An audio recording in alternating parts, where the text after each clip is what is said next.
Impulsado por la vertiente artiguista, el arquitecto Salvador Esqueloto anunció su candidatura a la Intendencia de Montevideo el pasado 18 de enero.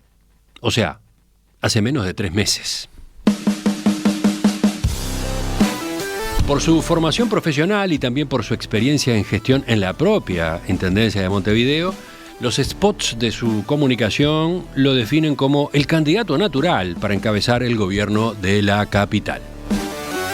Esqueloto fue director general de planeamiento urbano durante la intendencia de Tabaré Vázquez, concretamente a comienzos de la década de 1990, y luego fue asesor en las 2 administraciones de Mariano Arana, de 1995 a 2005. En los años siguientes se concentró en el cargo de decano de Facultad de Arquitectura, que ejerció entre 2001 y 2009. Después volvió a la intendencia con Ricardo Ehrlich como director general de Planificación y más tarde se desempeñó en el Ministerio de Vivienda, Ordenamiento Territorial y Medio Ambiente, primero como director nacional de Ordenamiento Territorial, eso en 2015-2016, y más tarde como director nacional de Vivienda 2016 a 2020. Ahora el eslogan de su campaña es Primero Montevideo. ¿Qué significa ese planteo? ¿Cuáles son sus principales propuestas para encarar problemas como el de la basura y el transporte? ¿Cuál es su visión sobre el desarrollo urbano futuro de nuestra ciudad? Vamos a averiguarlo en los próximos minutos. Salvador, bienvenido. Gracias por acompañarnos. Muchas gracias por la invitación y un placer estar aquí nuevamente.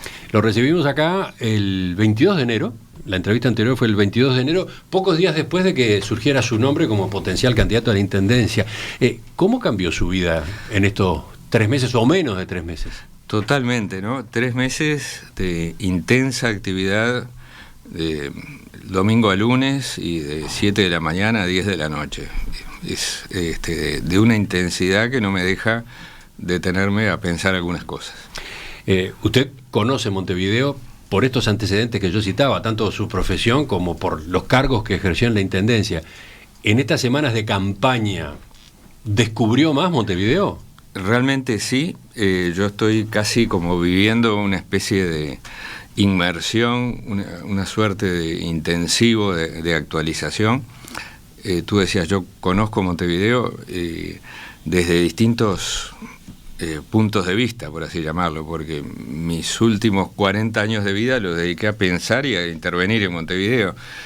Pero esta mirada desde una campaña política que tiene mucho de cercanía y mucho de escucha y de contacto directo, actualiza claramente y confirma ciertas visiones que se pueden tener tanto desde el mundo institucional como el académico, y algunas las controvierte.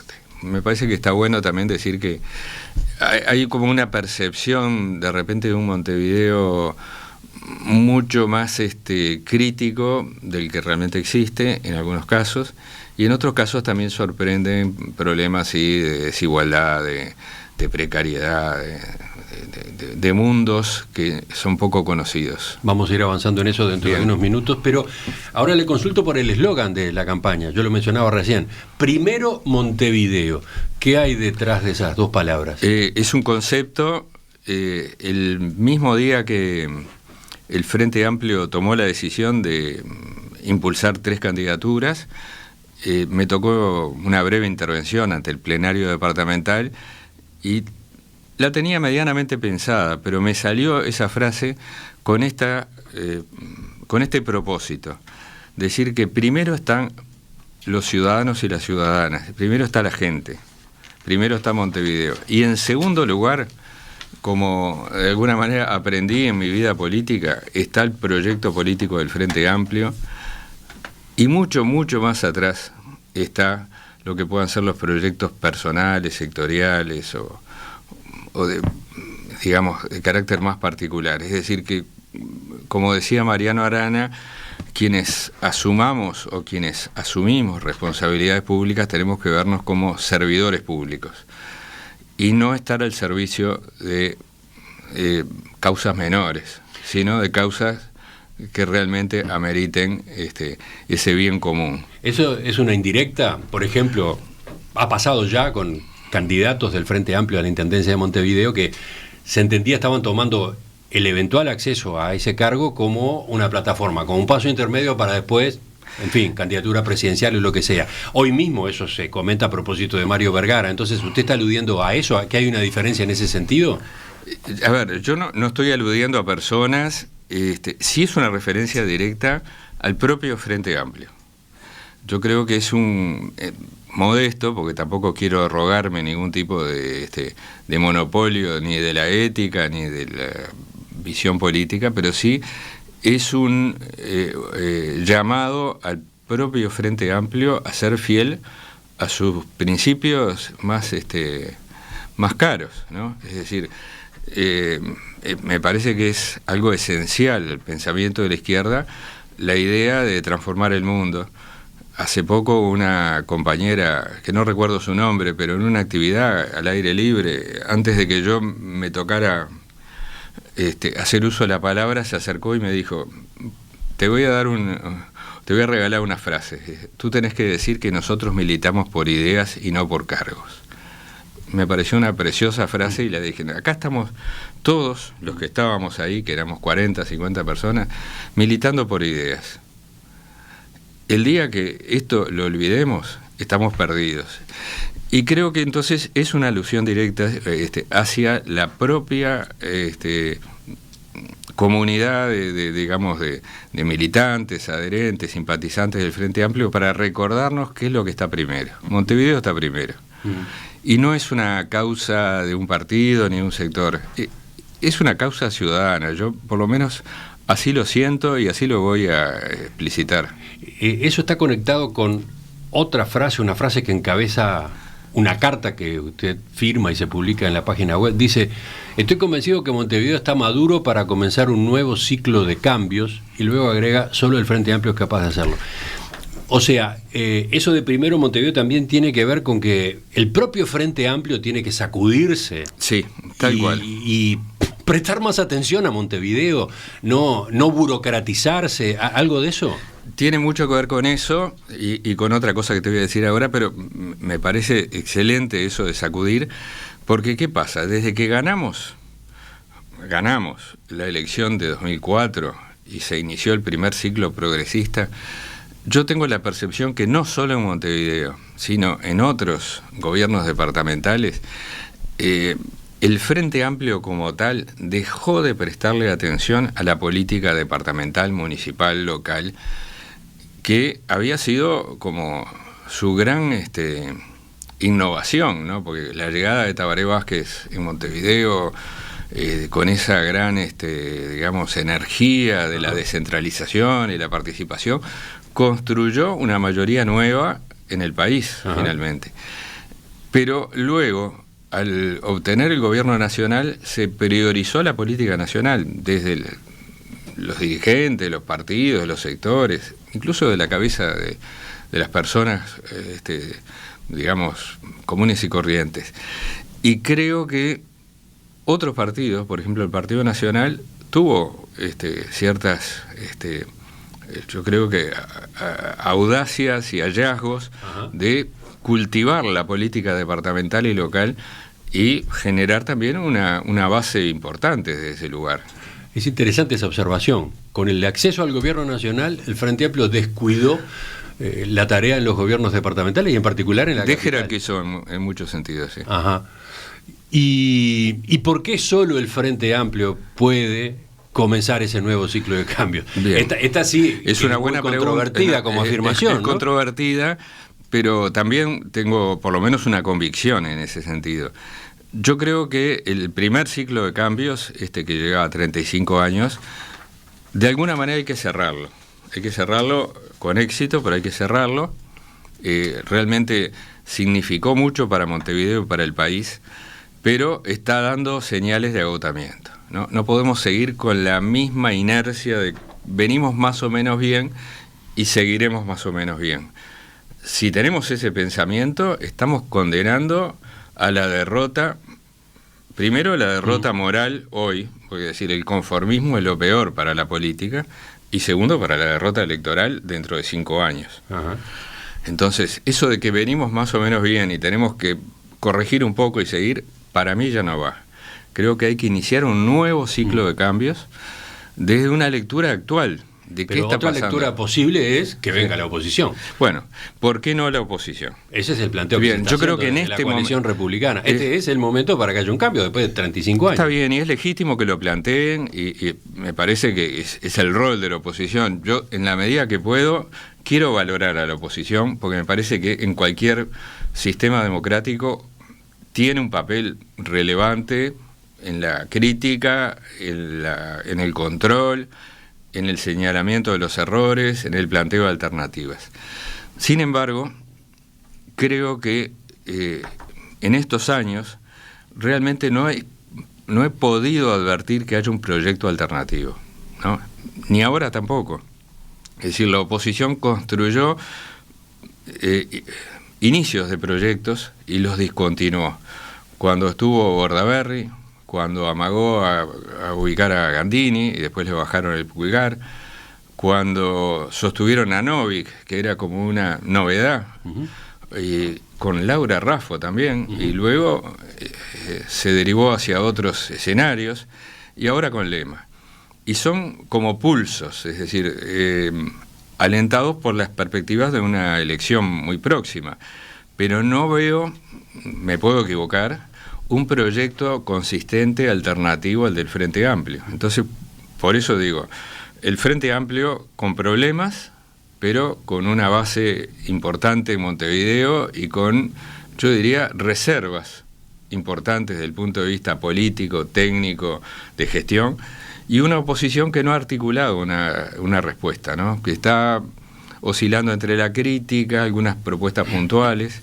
Entonces, creo que es el momento para que el Frente Amplio sacuda un poco sus modorras y se plantee objetivos ambiciosos para un Montevideo que no es el mismo que teníamos en el 90 ni en el 2000.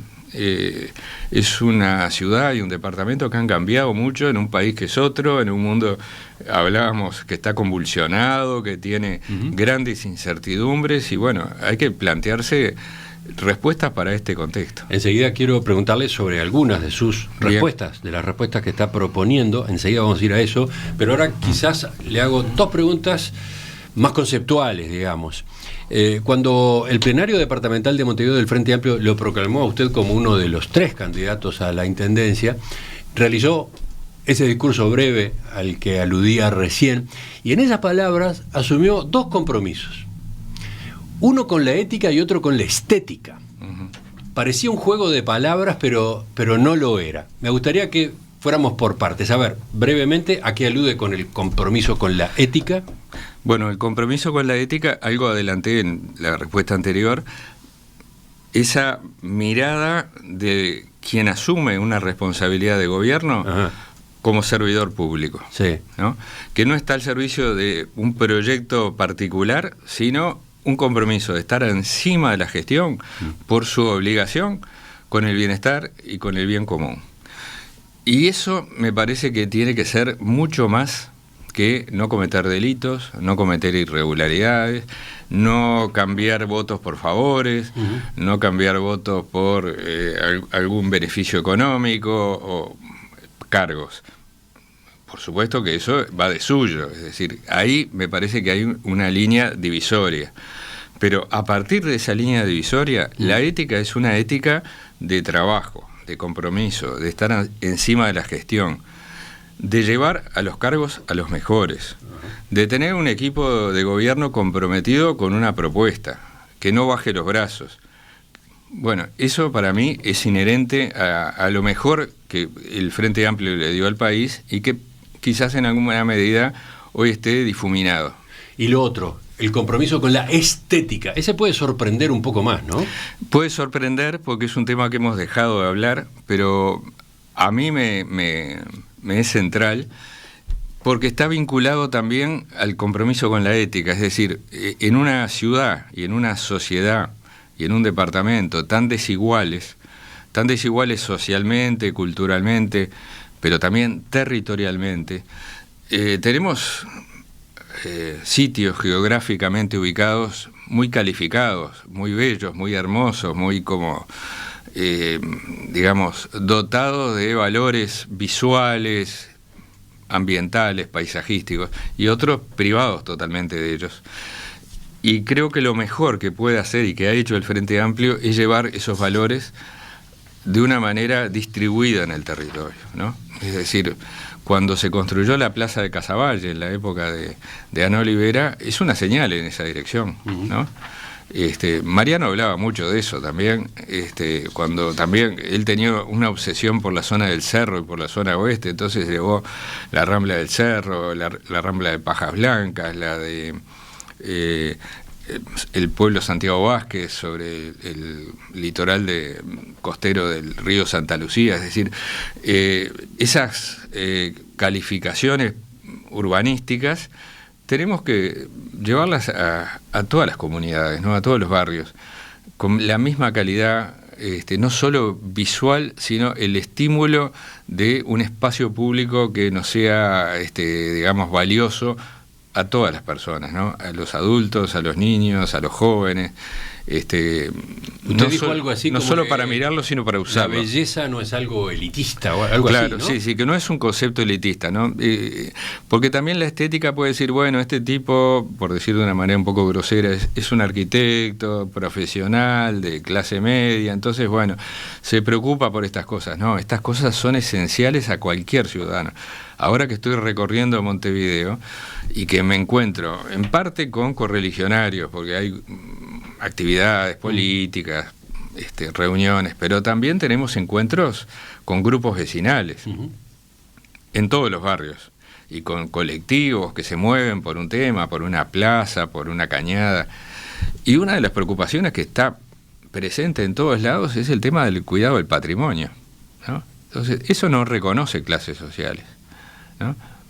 La gente realmente espontáneamente pide o solicita o reclama que se cuide los valores identitarios de un barrio, de un lugar, que se reconozcan, que se cuiden, ¿no? Hablando de estos temas, ¿vio la película?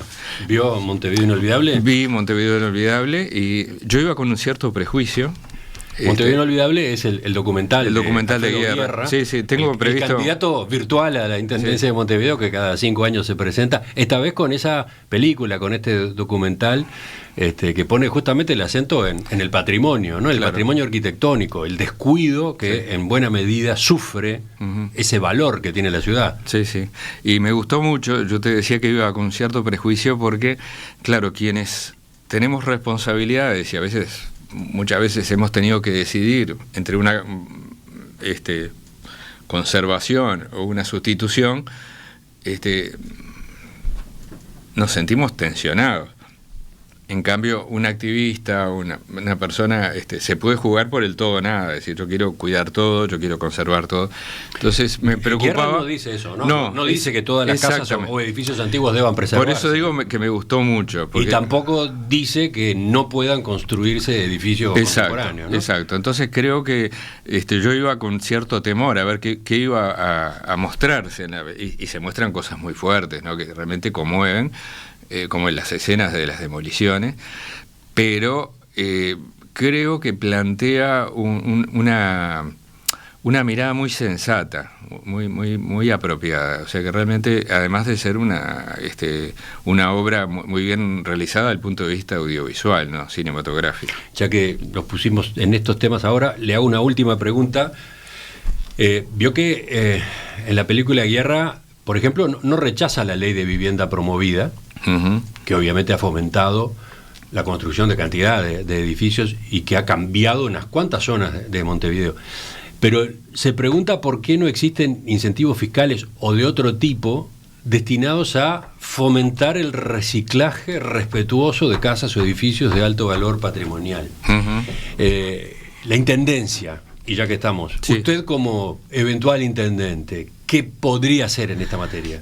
Bueno, la Intendencia tiene algún incentivo fiscal. El problema es que, paradojalmente, la presión fiscal de la Intendencia sobre los inmuebles no es significativa.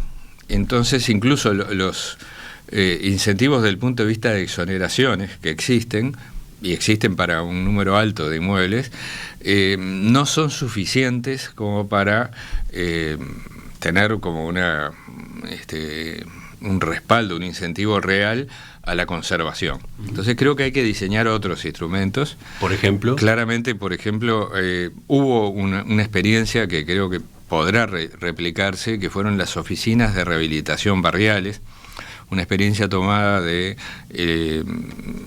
lo que muchas ciudades españolas implementaron. Obviamente que en España los gobiernos autonómicos, los gobiernos municipales tienen recursos mucho mayores que los que tiene el gobierno, en este caso de las intendencias en Montevideo, ni mucho menos los municipios, pero eso se financió inicialmente con recursos de cooperación, y cuando la cooperación se retiró, el Ministerio de Vivienda lo institucionalizó. Estamos hablando también del Ministerio de Vivienda en la época de Mariano Arana, y continuó hasta el presente, es decir, haciendo convenios en los cuales las intendencias, esto no solo fue en Montevideo, sino también en otros departamentos, 33, Paysandú, instalaban en un barrio, en este caso Barrio Sur, también Ciudad Vieja, Goes, Villa Española, un equipo técnico y créditos para pequeños propietarios, ¿no? Para mantener entornos con mejoras a viviendas individuales en muchos casos, en algún caso también algunas propiedades horizontales, y eso permitía ayudar a esos pequeños propietarios a un buen mantenimiento. Y a su vez, que esto es bien interesante, se combinaba ese pequeño préstamo, que de repente eran $10.000, $20.000 a tasas muy bajas, con subsidios para algunas acciones como la conservación de la fachada. Es decir, ese era un préstamo no reembolsable para revocar, para consolidar o para pintar una fachada. Y eso tuvo éxito, y creo que es una experiencia a reiterar. En escala pequeña. Creo que en escala mayor hay que diseñar algún instrumento a través de un fideicomiso. Yo estoy planteando concretamente para la Ciudad Vieja de Montevideo algo que es una aspiración de mucho tiempo y que no habíamos tenido la decisión política de implementarla. Yo dije, bueno, es el momento de instalar una oficina de gestión del Centro Histórico de Montevideo. Claramente el Centro Histórico de Montevideo necesita agua y jabón para empezar, agua y jabón, como dice la candidata del Partido Colorado. Me sumo al agua y jabón, sí. Agua y jabón para empezar, pero no solo eso, ¿no?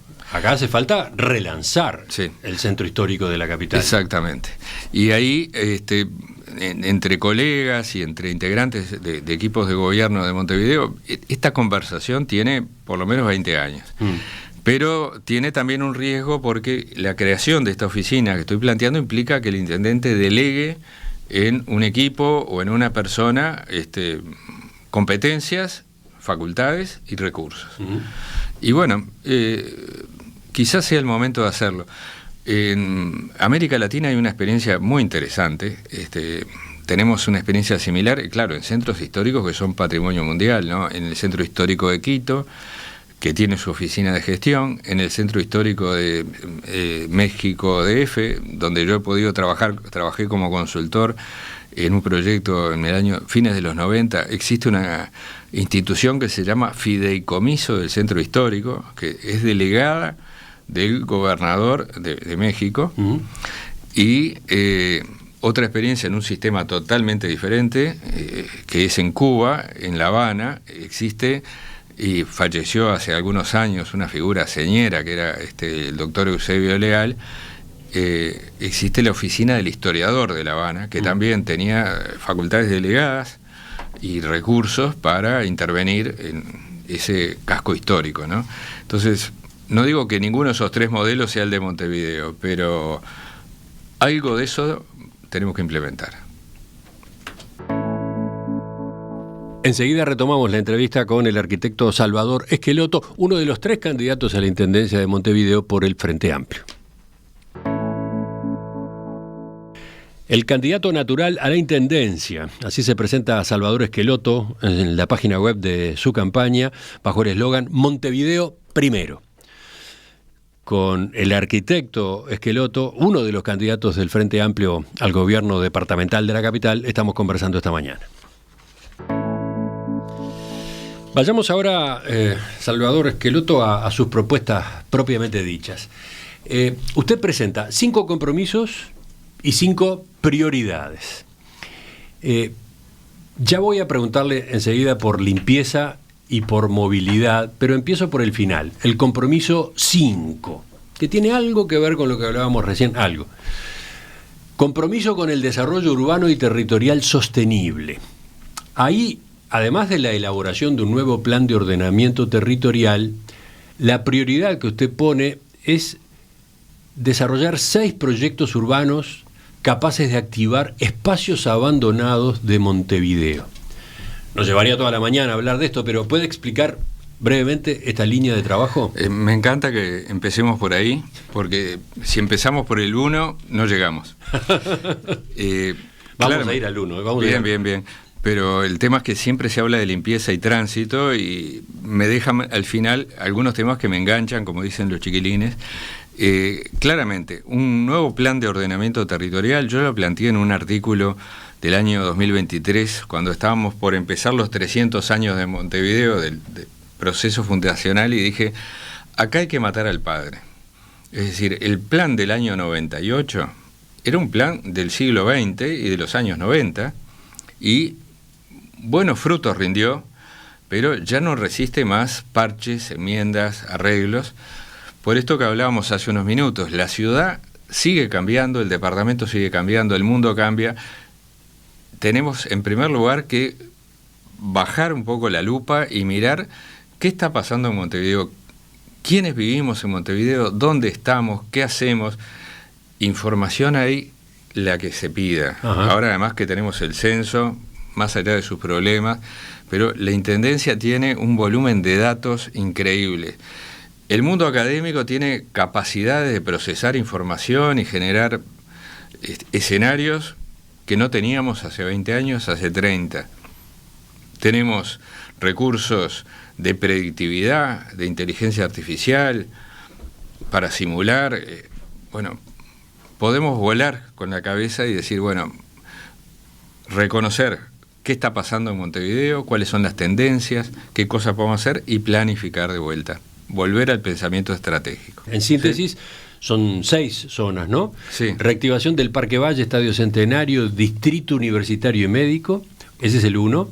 Entorno de la Estación Central, al igual que han propuesto, sí, como por ejemplo... Se viene hablando hace décadas, pero... Tantos. Sí. El entorno del Polo Tecnológico Industrial del Cerro y Cerro Norte, entorno de la Rambla Sur, predio Magua y ex Compañía del Gas, Barrio Modelo, en torno a lo que fue el Mercado Modelo, y por último, creación del nuevo Parque del Norte. No vamos a poder entrar en los 6, pero a ver, lo escucho un poco más. Bien, primero no me voy a atribuir el origen de estos temas, porque todos, alguien los pensó antes, y me parece que está bien, porque estos son procesos colectivos. Sí, ponerlos en agenda, en este momento, en paralelo a pensar estratégicamente el territorio de Montevideo, la ciudad, su entorno rural, su ambiente, como 6 elementos activadores. Es decir, hoy tenemos áreas que están cerradas a la ciudad, mayormente, que no generan un efecto de borde, de conexión, de una vinculación atravesable, amigable. Es decir, abramos estos espacios para que el espacio urbano se infiltre en ellos y viceversa. Entre otras cosas, para frenar la expansión de Montevideo además, en sus fronteras, ¿no? Además, porque Montevideo, a pesar de que sigue perdiendo población, el último censo mostró que muchos montevideanos migraron a San José, a Canelones, a Maldonado, a Rocha, y que compensamos algo de esa pérdida, no toda, con migrantes del exterior. Hay una tendencia, y creo que la forma de responder a esa tendencia es generar elementos que atraigan, y que consoliden actividades, y otro tema que está vinculado con esto, actividades económicas de punta en Montevideo, algo que se ha ido como debilitando en las últimas décadas. Entonces, estos 6 proyectos que tienen en común, que pueden en sí mismos desarrollarse en forma escalada, es decir, no son de un día para otro, pero generar un efecto expansivo, una especie de onda expansiva que derrame un beneficio en el entorno. pongamos el ejemplo del Parque Valle. Ahí hay un compromiso que esperemos que pueda concretarse de tener hacia 2030, que además es otro de los centenarios. Hoy en el 2025 tenemos el centenario de la jura de la Declaratoria de Independencia, en el 30 el de la jura de la Constitución, en el siglo XX el Uruguay, Montevideo, celebró ambos centenarios con una enorme producción urbanística. Ahora estamos en el bicentenario, hay que doblar la apuesta. En el bicentenario hay que doblar la apuesta. Y está la perspectiva de recuperar el Estadio Centenario, actualizarlo, pero eso implica su entorno. Y su entorno tiene también el gran conflicto de la movilidad que lo atraviesa, porque ahí confluyen en Tres Cruces el eje troncal de Avenida Italia a Yanatacio, el eje troncal de 8 de octubre, Camino Maldonado. Tenemos el distrito universitario, con 3 campus de 3 de las principales universidades, tenemos el distrito médico, tenemos equipamientos deportivos. Eso tiene que ser un nudo a resolverse. Y el parque en sí mismo está muy decaído. Vayamos al otro extremo, el tema de la estética y de llevar la belleza.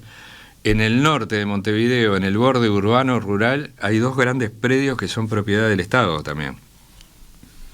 Uno que tiene hoy la base aérea de Boisolanza, donde está el Comando General, tristemente recordada por 2 episodios, por 2 situaciones. Uno, el famoso pacto de Boisolanza, tremendo, ¿no? El Comando General de la Fuerza Aérea. De la Fuerza Aérea, sí. Claro, el pacto de Boisolanza, año 1973. Febrero del 73, ¿no? Claro. Donde el poder político resignó frente a la presión militar. Y después también fue centro de torturas y secuestro y desaparecieron personas ahí. Hoy no tiene función desde el punto de vista más que administrativo. Bueno, son 40 hectáreas y algunas construcciones muy valiosas. Se puede pensar en un sitio de memoria, en un centro complejo deportivo para la zona, de actividades culturales, como muchos hay en Montevideo, como el complejo Sacude, como el complejo Crece, y un enorme parque verde que atraiga hacia esa zona entre Caminos de las Instrucciones, Mendoza, muy atractiva de Montevideo también, porque está próxima a la cuña verde del arroyo Miguelete. Entonces, en el sur y en el norte, en la Rambla Sur, donde está el predio de la vieja compañía del gas, que es del Ministerio de Industrias, y no tiene un destino, la estación central, que espera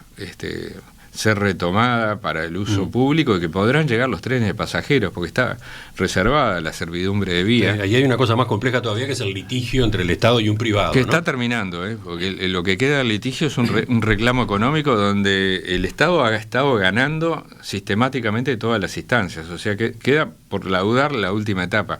¿Se puede avanzar en pensar esa zona? Para terminar esta parte de la entrevista, sí, y a raíz de estos 6 grandes proyectos de activación, suenan sin duda interesantes, suenan positivos para la ciudad. Efectivamente, resultaría muy conveniente sacar esos espacios abandonados, darles utilidad, revitalizarlos. Pero, ¿cómo se financiarían las obras correspondientes? A ver, en 2 palabras. Bueno, otro de los temas que me obsesiona y que, es un elemento objetivo.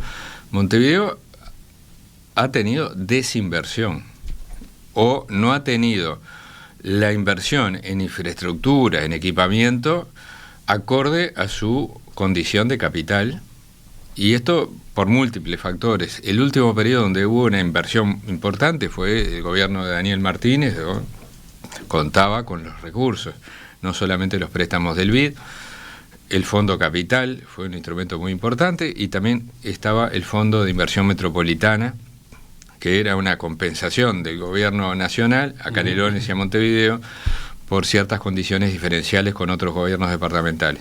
Esto no estuvo en el periodo pasado.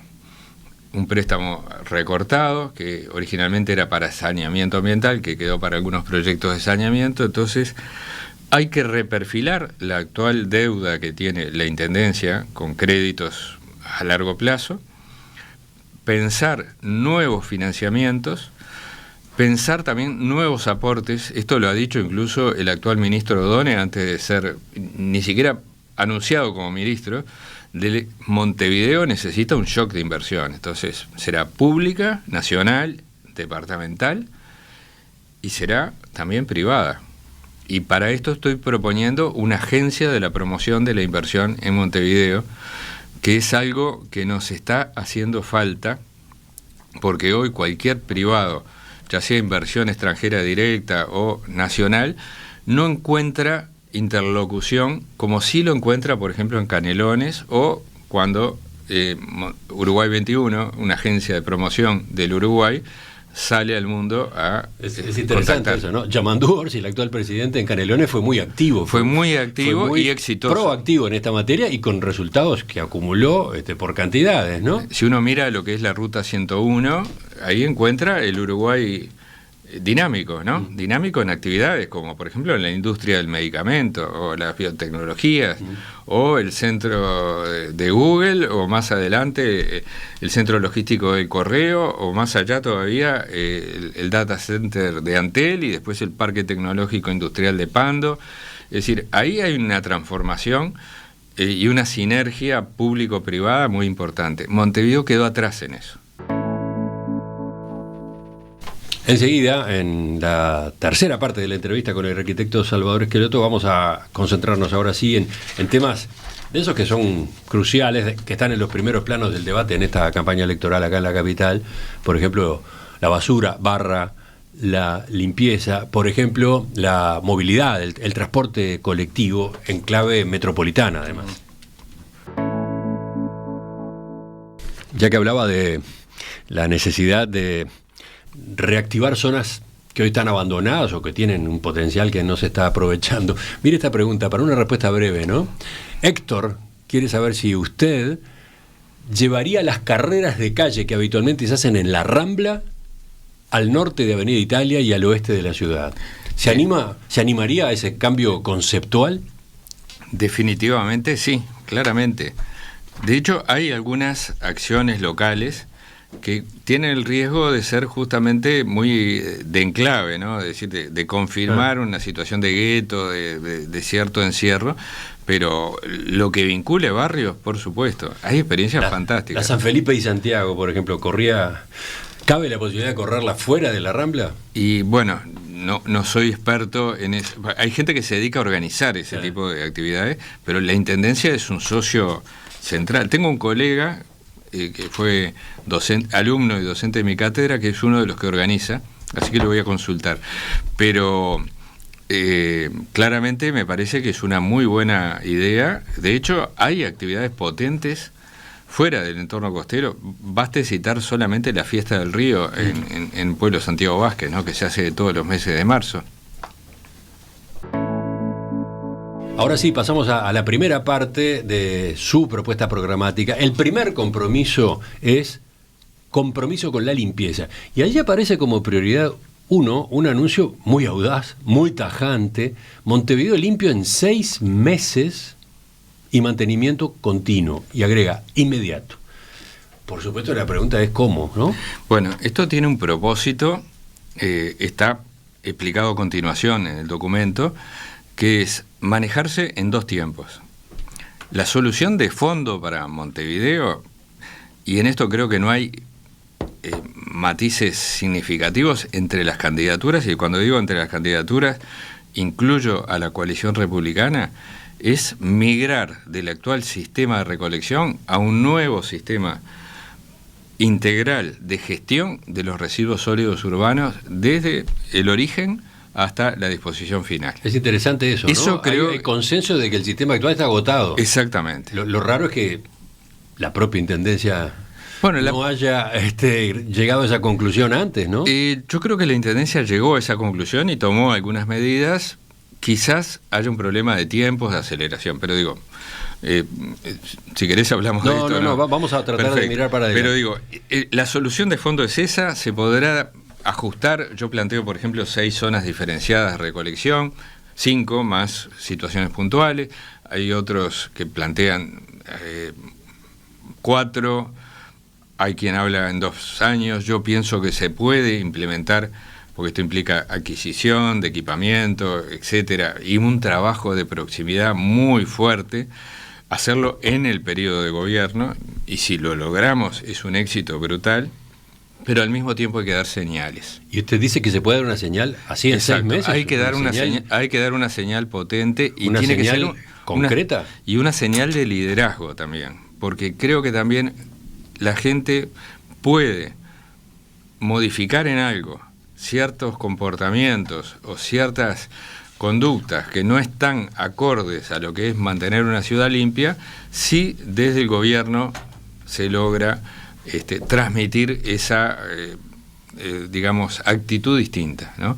Es decir, vamos a ponernos toda la camiseta de Montevideo y vamos a concentrar, en este caso, toda la energía, recursos humanos, maquinaria, vehículos, no solamente la división limpieza, sino de todas las áreas operativas de la Intendencia en un esfuerzo concentrado, más cada uno de los municipios, porque también hoy tenemos áreas operativas en los 8 municipios, para resolver, quitar la basura del espacio público, ¿no?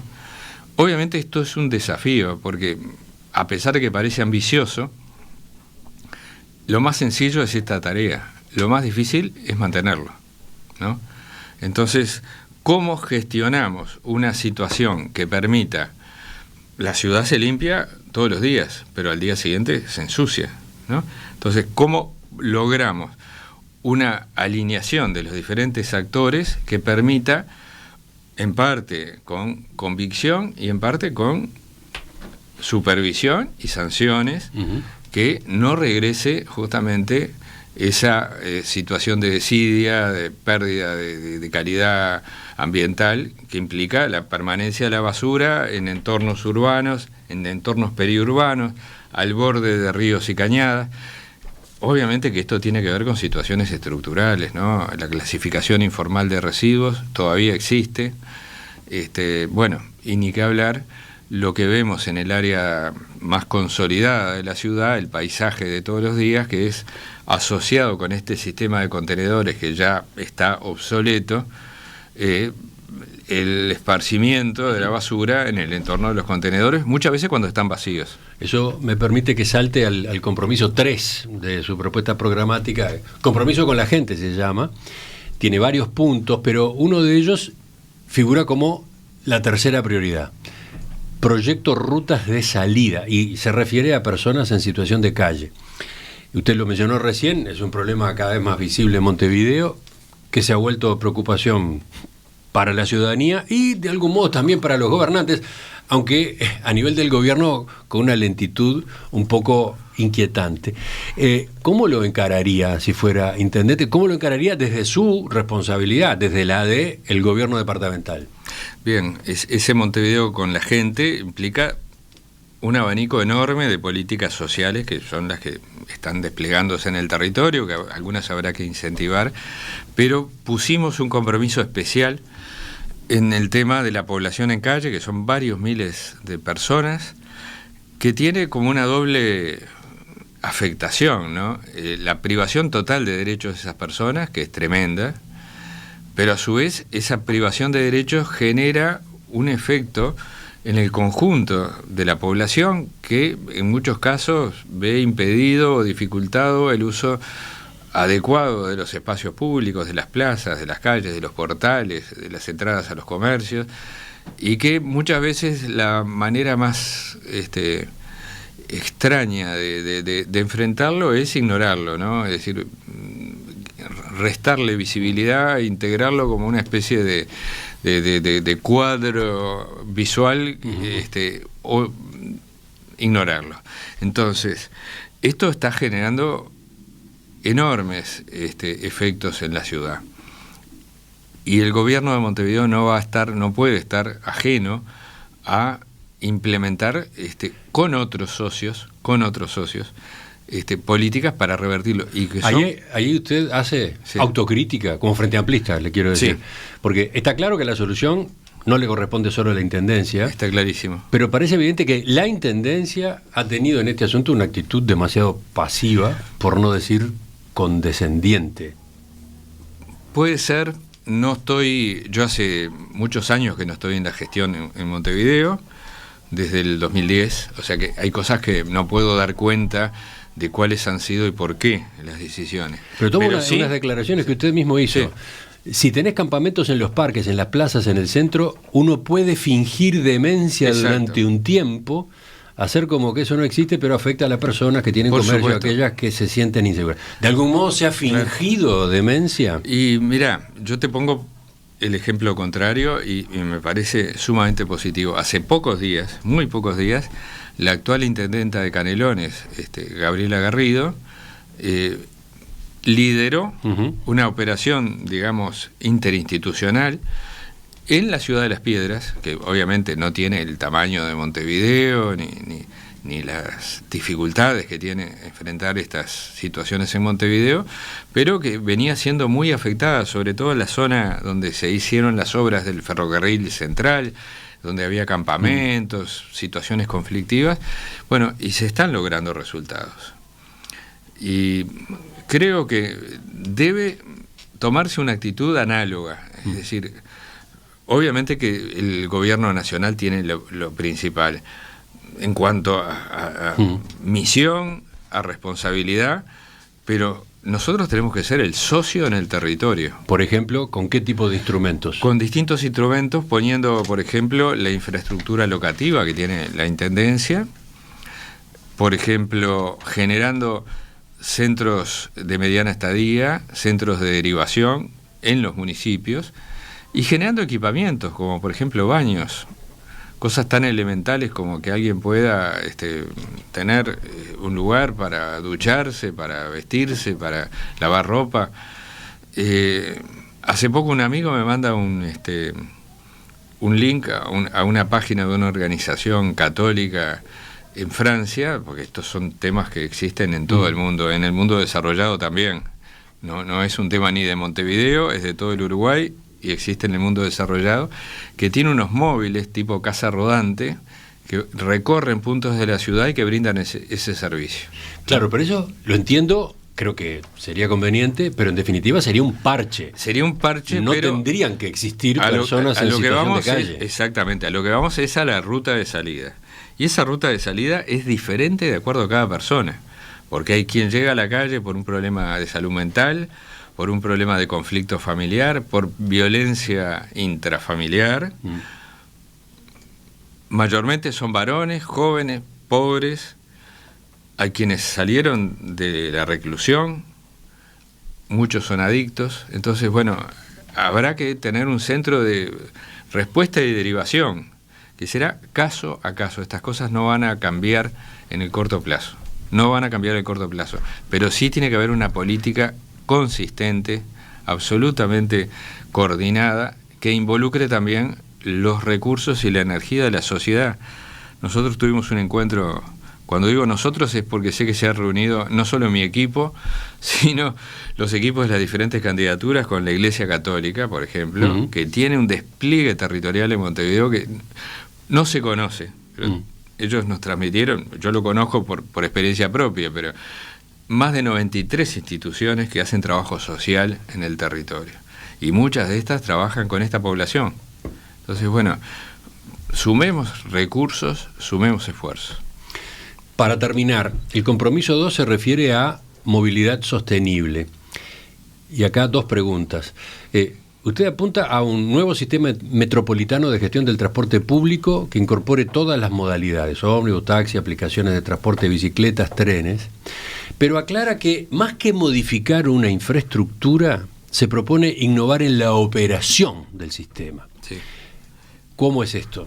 Bueno, esto puede tener distintos modos institucionales de resolverlo, pero creo que hay un consenso muy grande y es una muy buena noticia para Montevideo y para el país de que tiene que existir una institución, una entidad, llamémosle lo que sea, que gestione el sistema de transporte de pasajeros metropolitano. ¿Esto qué quiere decir? Que por lo menos tiene que asociarse el Poder Ejecutivo a través del Ministerio de Transporte, y en esto ha sido muy clara la ministra Echeverri, y está dando pasos, me consta, mantuvimos una reunión con ella hace muy pocos días, la Intendencia de Montevideo, la de Canelones, y el óptimo sería que también la de San José. Y esto implica resignar competencias y potestades, ¿no? Porque si vamos a sumarnos, seremos parte de las decisiones, pero esa nueva institucionalidad, que tiene que ser una institucionalidad ágil, liviana, que no cargue burocracia, será quien opere el sistema. Más allá de las obras de infraestructura, hay proyectos ambiciosos para algunos ejes troncales y me parecen fascinantes, hay que ir por esos proyectos. Lo importante es cómo y quién va a operarlo e integrar a las empresas concesionarias a ese sistema, ¿no? Hoy son concesionarias, unas de Canelones, otras de Montevideo, otras del transporte llamado suburbano de media distancia del Ministerio de Transporte. Entonces, ahí hay un rediseño de toda esa, digamos, maraña de líneas, de formas, de tarifas, de cálculos. Implica unificar lo que se llama la paramétrica también, cómo y por qué se paga a las empresas.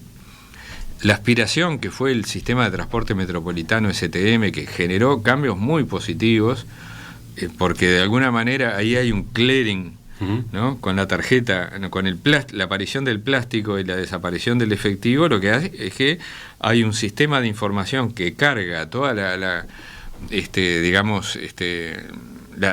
tarifa, el boleto que paga cada uno, más los boletos bonificados, más toda una serie de beneficios implantado en Montevideo, y luego hay un clearing que distribuye entre las empresas y cooperativas de acuerdo a su participación en el mercado.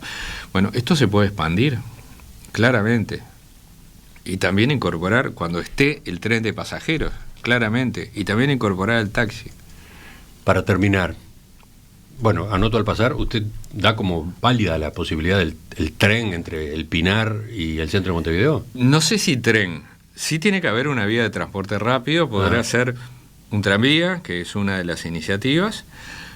Cuando hablaba del tren de pasajeros, hablaba del ferrocarril central. La utilización del ferrocarril central para pasajeros entre Montevideo y ciudades de Canelones, incluso Florida. Incluso Florida o Empalme Olmos en la otra dirección. No, pero en el caso del proyecto sobre Giannatasio en Italia, llegando hasta acá, hasta la Plaza Independencia, hay una iniciativa privada, hay un estudio de Simbe, que hemos hablado de él.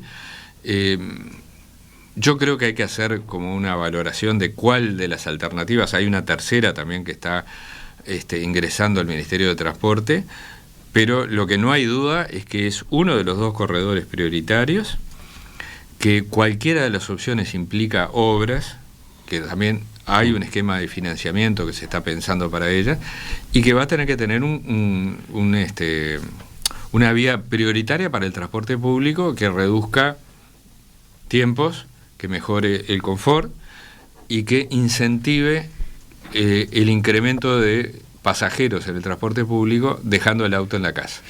Se nos fue el tiempo, pero me llama la atención que dentro de este compromiso, el de la movilidad sostenible, aparece otra de las prioridades. ¿Cuál es? El plan de veredas. Prioridad absoluta. Que implicaría una inversión de $75 millones. Usted pone el foco en otro abandono de Montevideo. Sí. Hablábamos de zonas abandonadas, zonas semivacías, zonas que tienen un potencial. Bueno, las veredas es un abandono distribuido en toda la ciudad y sobre todo en algunas zonas en cuanto a su mal estado. Entonces... Bueno, es una cifra que parece impactante, pero es modesta en relación a la inversión que realiza Montevideo. Tenemos 3 situaciones, y las puedo decir brevemente. Construir masivamente veredas donde no las hay, porque los barrios periféricos no tienen veredas ni sendas peatonales y la gente camina por donde van los vehículos. En segundo lugar, reconstruir donde las hay y están en mal estado.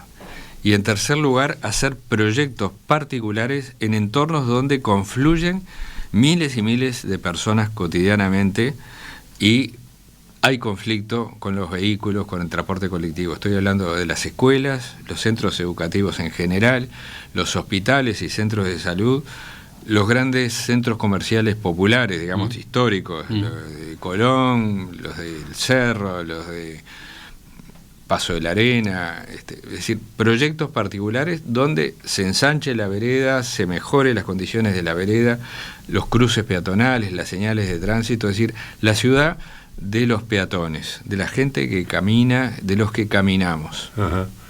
La ciudad de los peatones, en la cual los peatones puedan caminar, efectivamente. Puedan caminar con seguridad. No tropezarse, no lastimarse. No lastimarse.